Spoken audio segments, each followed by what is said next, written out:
Welcome, my friends, to Short Movie Channel. Our movie story today begins with a family going on a short trip at the end of the week. We see the father, Mike, who was a former soldier in the army but is now retired. We could say he left military service. His wife, Sophie, joins him, along with their two kids, Jack and Jane. Sophie is driving the car while Mike looks visibly tired and exhausted. We learn that they're heading to Noah's house, Mike's brother, which is located in a remote area deep in the forest. After some time on the road, Mike, Sophie, and their kids finally arrive at Noah's house to spend their vacation. However, Jack and Jane are not happy with the place at all and are not excited to spend their holiday there. When Mike and Sophie step into the house, they find it completely messy and unorganized. It looks severely neglected, with leftovers still sitting on the table. Jack and Jane notice this too, and everyone catches a very bad smell. At first, they assume it's the food, which must have gone bad since it was left out of the fridge. By chance, Jack and Jane see a picture of their dad, Mike, with their Uncle Noah. Mike always feels proud of being in the army, just like his father and grandfather, and he shares that feeling with his family. We also learn that Mike wasn't just an ordinary soldier. He was part of the elite special forces, carrying out dangerous missions in many countries around the world. As time goes on, the family starts cleaning the house together, trying to make it more livable. In the evening, they take a break to relax. Jane, however, feels disappointed and says that the place isn't nice and that the bad smell is still lingering, even after all the cleaning. Mike tries to comfort her, saying she should be happy that they're together and spending quality time as a family. The next morning, Mike gathers everyone and tells them he's going to teach them how to properly shoot a gun. He hands the rifle to Jack, who gets very excited. When it's Jane's turn, she refuses, saying she doesn't want to learn how to shoot. She walks away and heads back to the house. Sophie follows her and tries to talk to her, explaining that her behavior wasn't appropriate. Later that night, while they're trying to turn on the TV, they find that it's not working. Mike checks behind the TV and discovers a bag hidden there. When he opens it, he finds it filled with cash. Meanwhile, upstairs, Jack notices something shiny under the bed.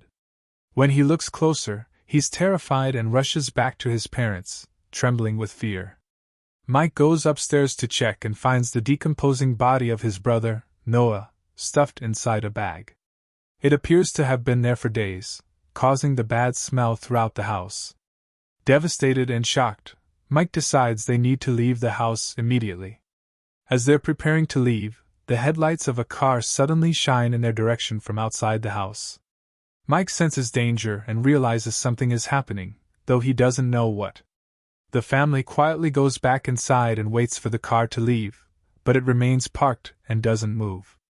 Mike and Sophie stay awake all night, armed with rifles to protect their family, while ensuring Jack and Jane stay safe. By the time morning comes, the tension in the air is still palpable. Suddenly, Sophie and Mike see a car approaching them. Sophie grabs her rifle and yells, while Mike bravely walks toward the car with courage and determination. It turns out the two men in the car are named Cain and Frankie. Cain tells Mike that his brother Noah stole a bag of money from them, and all he wants now is to take his money back and leave immediately without causing harm like he did with Noah. Mike denies knowing anything about the money and tells them to leave. He then goes back into the house with Sophie. Meanwhile, Cain and Frankie regroup with their men. Cain instructs his men to keep a close watch on the house, ensuring no one enters or leaves.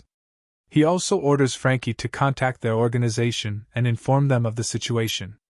From their conversation, it becomes clear that they are fully aware of Mike's combat skills and the potential danger of attacking him directly. They call in reinforcements from their organization, who head toward them in a truck. Meanwhile, Mike and his family quietly escape through the back door without being noticed, with Mike carrying the money bag. The family runs into the jungle and keeps moving until they reach a lake, which they cross to the other side. By the time the armed men reach Cain, they realize that Mike and his family have escaped. Cain receives a call from someone named Carlos, who seems to be his boss. Carlos asks what happened, and Cain assures him that he will find Mike and won't return until he has the money. After crossing the lake, Mike hides the money bag in a secure spot and memorizes the location for later retrieval. Meanwhile, one of Kane's men, Boris, mocks Kane for assembling everyone just to chase one man. Furious, Kane immediately kills Boris to assert his authority, and orders the others to search the jungle for Mike and his family. Mike tells his family there's only one way to get out of this situation safely: to eliminate Kane and his men. He asks Sophie to stay with the kids and keep them safe while he sets out on his dangerous mission. Mike begins his attack by targeting the first mercenary. He silently approaches him, takes him out with a knife, and quickly retrieves his weapons and radio. Kane calls over the radio, and Mike responds saying, "That's the first of your men, and I promise you won't walk out of here on your own 2 feet." Later, Mike returns to the cave where his family is hiding, and they spend the night around a fire. Kane calls again through the radio, offering a deal. "If you give us the money, we'll let you and your family leave safely." But Mike confidently replies, "I'm the one who trained you and made you the soldier and fighter you are today, but I'll also be the one to take you down." From their conversation, it's evident that Mike and Kane share a past. Mike then sneaks up on another of Kane's men, disarms him in an instant, breaks his neck swiftly, and takes him out without hesitation. Mike continues executing his plan, systematically taking down Kane and his armed mercenaries one by one. In the cave, Jane feels exhausted, and we find out that she sometimes suffers from shortness of breath. However, the small oxygen device isn't with them, and they can't find it. Meanwhile, Jack quickly grabs the weapon and rushes out, determined to head home and bring back the inhaler for his sister immediately. Elsewhere, Kane's mercenaries discover a fellow comrade killed, with the number 9 written on his chest. Sophie, the mother, takes a weapon and decides to search for her son Jack and find out what happened to him. She instructs Jane to stay behind in the cave and wait. The scene shifts to our protagonist, Mike, as he recalls his memories of Afghanistan. We learn that he, his brother Noah, Kane, and Frankie were together back then and committed a heinous act by killing an innocent family for no reason. Mike struggles with these painful memories and cannot forget them. During this time, Mike spots one of the mercenaries and pulls him from behind to kill him. However, the mercenary manages to counter the attack, and they engage in an intense and brutal fight. Each of them delivers powerful blows until Mike finally manages to knock the mercenary to the ground. The mercenary tries to defend himself using his scarf to fend off Mike's lethal strikes. The mercenary then pulls a dagger from his leg and charges at Mike, but Mike dodges the attack. Suddenly, a female mercenary appears and points her weapon at Mike. Reacting quickly, Mike grabs the dagger and holds it to the male mercenary's neck, threatening to kill him. The woman responds confidently, saying, "Don't worry, I'll finish him off myself." She then shoots her comrade, killing him instantly. Taking advantage of the moment, Mike escapes quickly, using the trees as cover. The woman, now enraged, chases after him, but Mike surprises her from behind, pointing his gun at her. She drops her weapon but suddenly lunges at him. They engage in a fierce fight, with the woman showcasing her impressive combat skills. However, Mike ultimately overpowers her with his strength and experience. The fight ends when she falls onto a sharp tree branch, leading to her death. Meanwhile, Jack moves cautiously, trying to avoid the mercenaries. However, he accidentally makes a noise by stepping on a branch, drawing the mercenaries' attention. Mike suddenly appears beside Jack and instructs him to return to the cave while he distracts the mercenaries. Mike reveals himself to the mercenaries, drawing their fire in his direction. One of the mercenaries notices Jack and starts chasing him. Another mercenary, named Hong, arrives at the lake and scans the area but doesn't see Mike, as if he has vanished into thin air. Suddenly, Mike emerges from the water quietly and engages Hong in an intense and brutal fight. Hong tries to use his dagger to stab Mike, but Mike's years of battle-hardened experience allow him to dodge the strikes and disarm Hong. With no weapons left, Hong is forced to rely on his martial arts skills. The two exchange powerful punches and kicks, with Hong demonstrating incredible speed and strength. The fight continues until Hong manages to knock Mike into the lake.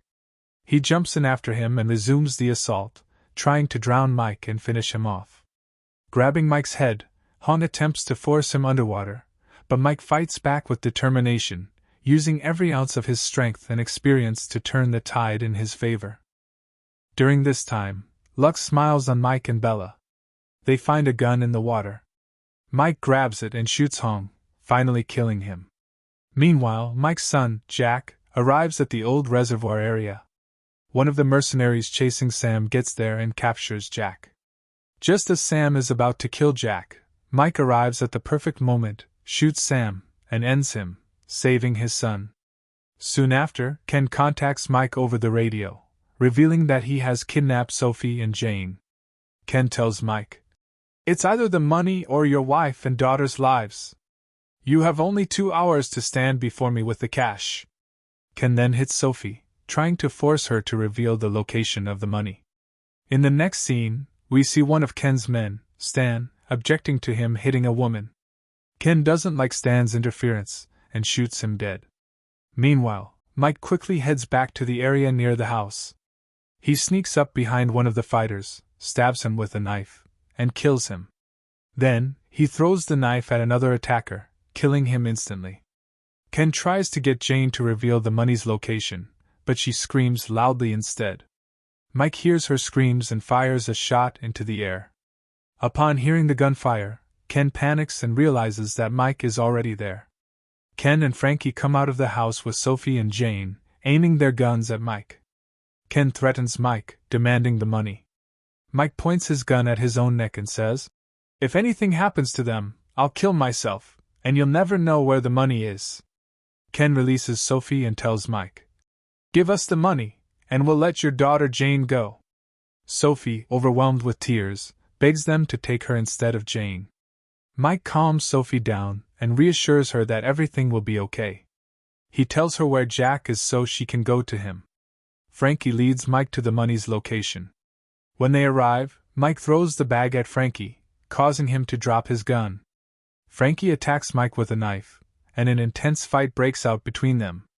Mike blocks Frankie's knife attacks, but Frankie manages to wound him. Despite his injuries, Mike fights back, hitting Frankie with the bag of money. Frankie drops his knife, and Mike grabs it, stabbing Frankie in the leg.